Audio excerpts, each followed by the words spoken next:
37 minutes past the hour now. There's relative calm in Cairo this morning. Could signal a turning point in this 2-week-old uprising. Sunday, Egypt's new vice president met with opposition groups, including an unprecedented meeting with representatives of the Muslim Brotherhood. How significant was this? Well, we're joined now by Mona Eltahawy. She's a journalist born in Egypt, spent a lot of years there, still has family in Cairo, and they've been giving you a, sort of an unvarnished view of what people think.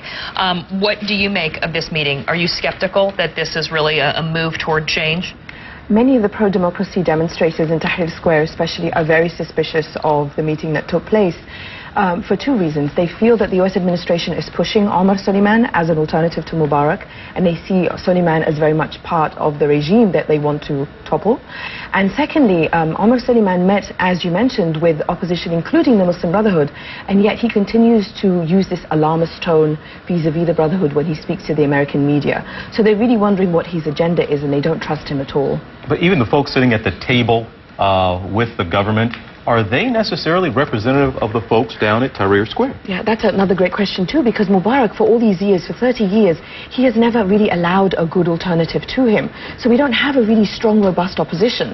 What we need is people who represent those demonstrators in Tahrir Square and across different parts of Egypt. But do we have that right now? We don't. We don't now. Right, no, but so what they're trying to do is they're trying to present names, especially young people, and they're trying to form committees that will represent them. So for now they're saying, okay, you guys must remember you did not start this uprising. So they're also feeling very wary about what kind of concessions are being made in their name. And meanwhile, while all this is taking place, Hosni Mubarak is still there. Exactly. I mean, he has resisted calls to leave the country or even to step down as president. And so what needs to be the tipping point, I guess, in terms of this? Because people still say they're going to come out and protest, but at the same time, their key demand has still not been met. Absolutely. And the Independent newspaper in the UK yesterday came out with a story that was quite shocking to many Egyptians I know, that the US administration's envoy to Cairo last week, Wisner, who was supposed to go there and talk to Mubarak and kind of speak about this transition of power, is actually employed by a company that the Mubarak regime employs. So a lot of people are sitting there thinking, okay, what's going on? Whose side is everybody on? And as you said, Mubarak is still there, and the demonstrators insist they will not go.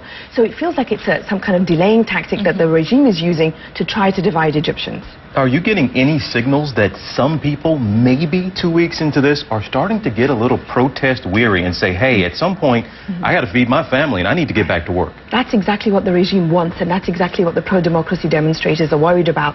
That the more Mubarak kind of digs in his heels, the more people will say, well, look, he said he's going to leave in September. Why don't you go? But the thing is, as he says, I'm going to leave in September and tries to make all these concessions, the military police, his military police, continue to arrest activists and human rights activists and bloggers. So there's a general air of distrust, and people just want him to go, and they want to get on with this peaceful transition, but they don't know who to trust because so many people have different agendas, basically. And I want to ask you about that because we're hearing that the first journalist died as a result of the conflict from gunshot wounds sustained during the riots. And we are also hearing about this Google executive who had been detained, Wael Ghonim. He is expected to be released today. But again, this question about whether or not this crackdown, the worst of this government crackdown, is over or whether it's continuing. What's your take? I definitely feel it's continuing from the number of names I hear of people being detained. I mean, the youngest person to have died so far during the uprising is a 10-year-old from 2 bullets.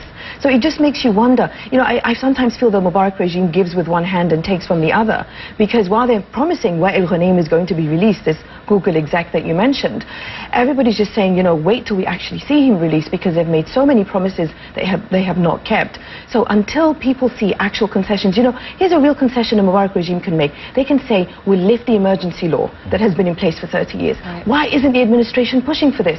So we need to see concrete concessions before we can trust the Mubarak regime. All right, but that's on the table right now. It's at least being talked about. That's been in place for 3 decades. That's a start. That's a good start. That's a huge start. All right, Mona Eltahawy, it's great to have your perspective. We appreciate you coming in once again for us this morning. Thanks so much. Thanks. Good to see you, Mona.